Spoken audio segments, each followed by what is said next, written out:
नमस्कार प्रेक्षकांनो, इन्स्पेक्टर मंजू या मालिकेच्या आजच्या जबरदस्त भागामध्ये आपल्याला खूपच इंटरेस्टिंग तेवढाच धमाकेदार ट्विस्ट आता पाहायला मिळतोय।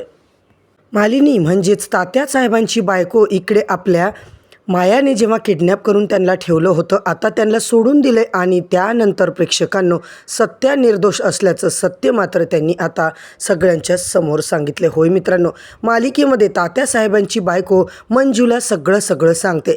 तात्यासाहेबांनी तिला मारण्याचा प्रयत्न कसा केला होता, सत्याचा गेम करायचा प्रयत्न कसा केला होता, या सगळ्या गोष्टी आता आपल्याला समोर येताना दिसणार आहेत। तर मंडळी, आजचा भाग इतका इंटरेस्टिंग आहे ना, शेवटपर्यंत नक्की बघा। चॅनलवरती नवीन असाल तर चॅनलला सबस्क्राईब करा, व्हिडिओला लाईक करा। तर आता मम्मी साहेब मात्र आपण पाहतोय सपना आणि त्या ठिकाणी येतात जिकडे त्यांनी त्या मालिनी मॅडमला आता लपवून ठेवलेलं असतं, डांबून ठेवलेलं असतं। त्या घराच्या रूमला त्यांनी चक्क लॉक लावलेलं असतं। मित्रांनो, आता मात्र या दोघी घराचा दरवाजा उघडतात, आतमध्ये येऊन मालिनी मॅडमला तिकडून सोडतात। आता जागं बाई, तुझा वनवास संपलाय आणि तुला इथून कुठे जायचं आहे तिकडून निघून जा आणि तुला आम्ही सोडतो आहोत। मालिनी खूप घाबरते, नका मला काही नका करू, मला सोडा। त्यावर माया म्हणते, अगं आम्ही तुला काहीच नाही करणार आहोत, तुला सोडायलाच आलेलो आहोत। तिथून आता तिला काढून देतात। तेवढ्यात पूर्वा मॅडम मात्र बाहेरून काट्याकुट्याच्या आड सगळं बघत असतात। ती सगळं बघते की नेमकं काय चाललंय आणि तेवढ्यातच प्रेक्षकांनो मालिनी मॅडम म्हणजेच तिची आई हे बघून म्हणते की आई इथे कशी काय, आई काय करते इकडे, असं म्हणत ती मालिनी मॅडमचा पाठलाग करते पूर्वा मॅडम आणि त्या मालिनी मॅडम मागे पळतात। तर मालिनी मात्र अशी जोरात पळायला लागते ना, पूर्वा मात्र आता गाडी घेऊनच त्यांच्या जवळ जाऊन थांबते। म्हणतात, कुठे चाललीस आई तू? अगं ती म्हणते, कोण आहात तुम्ही? सोडा मला, सोडा, मी नाही आहे कोणी, मी काही नाही केलं।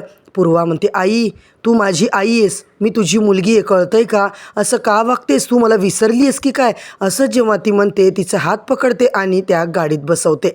आपण पाहतोय मित्रांनो, तिला जबरदस्तीने गाडीत बसवून ती घेऊन जाते। तर सत्या आणि जयदीप हे आता इकडे जेवण करत असतात। सत्या म्हणतो, जयदीप आपण एकदा पोलीस स्टेशनला जाऊन यायचं का आणि वाघमारेंना सुट्टी काढून येऊ, कारण वाघमारेंना आता आरामाची खूप गरज आहे। अरे त्यांना किती त्रास होतोय, आपण त्यांच्या सुट्टीचं बघू बरं काय ते। जयदीप म्हणतो, चल दादा। हे दोघं गाडीत बसतात। तर जयदीप म्हणतो, दादा आपण वहिनीची चांगली आता 1-2 महिन्याची सुट्टी मात्र अरेंज करून देऊ। सत्या बोलतो, तसं नाही आहे जयदीप, अरे 2-4 दिवसाची जरी भेटली ना तरी खूप झालं त्यांना आरामाला, एकच आता मोठं आहे। मला असं वाटतं की 4 महिन्याची आपण सुट्टी काढावं का? जर त्या थांबल्या पाहिजे, त्यांना आराम भेटला पाहिजे। मला सांग, अरे तुझी वहिनी घरी थांबणार आहे का? ती टिकणार आहे का घरी? महिनाभर थांबली तरी खूप झालं बाबा, तू तर 4 महिन्याच्या गोष्टी करतोयस। इकडे मात्र सत्या जयदीपचं बोलणं चालू असतं आणि जयदीप म्हणतो, दादा आपल्या समोर जी गाडी आहे ती आता पोलिसांची आहे ना? तेव्हा सत्या बोलतो, हो रे, कुठे चाललेत हे पोलिसांची गाडीवाले? तर आपण त्यांचा पाठलाग करूया आणि बघूया, आपल्याला पोलीस स्टेशनला जायचं आहे ना, तसंच त्यांना पण भेटूया। त्यांचा पाठलाग करत प्रेक्षकांनो हे दोघं पोलिसांच्या गाडीच्या मागे निघतात।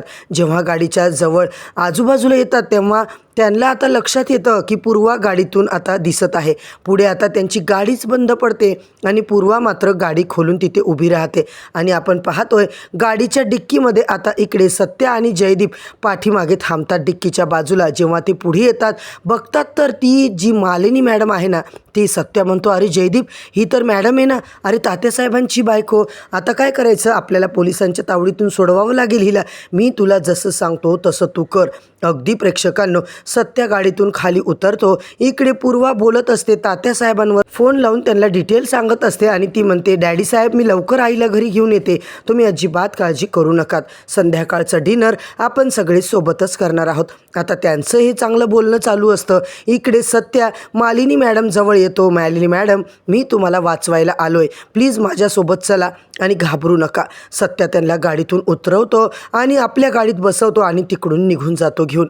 इकडे तात्यासाहेबांचं आणि पूर्वाचं बोलणं जेव्हा बंद होतं, पूर्वा मात्र येऊन बघते तर काय, तिची आई तिकडून गायब, आई तिला दिसतच नाहीये। ती म्हणते, आई अगं कुठे गेली आई, आई खूप आवाज देते पण तिकडे मालिनी नसतेच। ती पुन्हा आता तात्यासाहेबांना फोन करते आणि हे बघा डॅडी साहेब, अहो आम्ही आईला घेऊन येत होतो पण गाडी बंद पडली आणि मी तुमच्यासोबत फोनवर बोलतच होते, तेवढ्यात आई कुठेतरी गायब झाली आहे। आता कुठे गायब झाली मला अजिबात कळत नाहीये, ती इथे आजूबाजूला कुठे दिसत सुद्धा नाहीये। तर आता तात्या म्हणतात, काय अशी कशी गायब झाली ती, काय काय असं करताय तुम्ही, काय चाललंय तुमचं? लगेच आता ते म्हणतात शोध. पूर्वा म्हणते ठीक आहे मी शोधते. आणि इकडे सत्या मंजूच्या आईच्या घरी येतात. जयदीप विचारतो दादा अरे इकडे का गाडी आणली आहे तू? तो म्हणतो इथे सगळ्यात सेफ जागा आहे त्यांच्यासाठी. आता ते म्हणतात तुम्ही उतरा मालिनी मॅडम, तुम्ही काळजी करू नका, इथे सगळी आपली माणसं आहेत, आपल्या माणसाकडे मी तुम्हाला सेफ जागी आणलेलं आहे. आणि आता त्यांना घेऊन आतमध्ये येतात. अमृता मात्र पुढेच उभी असते. आता लगेच जयदीप दरवाजातूनच आवाज देतो अमृता मंजूची आई जेव्हा बाहेर येते तेव्हा ती म्हणते काय सत्याराव, अहो हे कोण आहेत, कोणाला घेऊन आलात तुम्ही?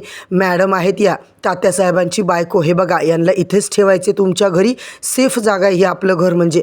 आता त्या म्हणतात हे बघा यांच्या पहिल्या आता तात्यासाहेबांनी मारण्याचा प्रयत्न केला आहे, जाळून टाकण्याचा प्रयत्न केला आहे, पण आम्ही त्यांना वाचवलं आहे. आणि हे बघा त्यांना काहीही पहिलेचं आठवत नाही आहे, त्यामुळे त्यांना इथे ठेवलं तर चालेल का?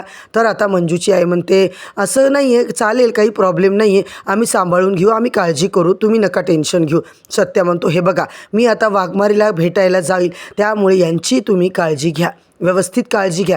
जयदीप तू इथेच थांब, काय कमी जास्त झालं, काय लागलं नको लागलं ते तू सगळं बघ. आणि इकडे सत्या मात्र जायला निघतो. सत्या आता इकडे मंजू सत्याची वाटच बघते, तेवढ्यात सत्या तिकडे येतो वाघमारे. त्यानंतर काय झालं? सत्या म्हणतो मी तुमच्यासाठी खूप मोठं सरप्राईज आणलं आहे वाघमारे. मंजू म्हणते काय? सत्या बोल ना पटकन. हे बघा वाघमारे तुम्हाला माहिती आहे का काय सरप्राईज आहे? अहो मालिनी मॅडम सापडल्यात. आता ती म्हणते काय? खरंच मालिनी मॅडम? आपल्याला त्यांना भेटायला जायचे संध्याकाळी, त्यामुळे तुम्ही आता अजिबात काळजी करू नका, फक्त संध्याकाळी पटापट आवरून तयार राहा, मी निर्दोष आहे हे आता सगळ्यांना कळणार आहे. असं जेव्हा सत्या बोलतो प्रेक्षकांनो, तर आता मंजूला खूप आनंद होतो. इकडे मायाचा डबल गेम, सपनाचा डबल गेम आणि सत्याने आता त्यांच्या गेमचे चांगलेच 12 वाजवलेत. आता मालिकेत पुढे नेमकं काय होणार आहे, पुढच्या भागातला ट्विस्ट नेमका काय असणार आहे, हे सगळं बघायचं असेल प्रेक्षकांनो तर चॅनलला नक्की सबस्क्राईब करा, व्हिडिओला लाईक करा.